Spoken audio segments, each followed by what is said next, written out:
Hi, how to log the cells and Excel files.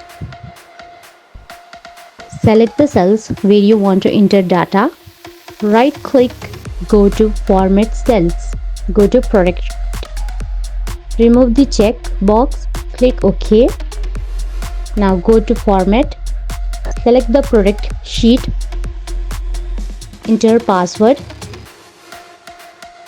Re-enter the same password. Select OK. Now your sheet cells are protected.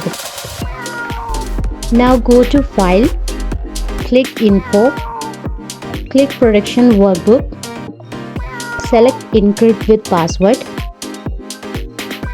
and enter password. Re-enter the same password. Select OK. Now your Excel is fully protected.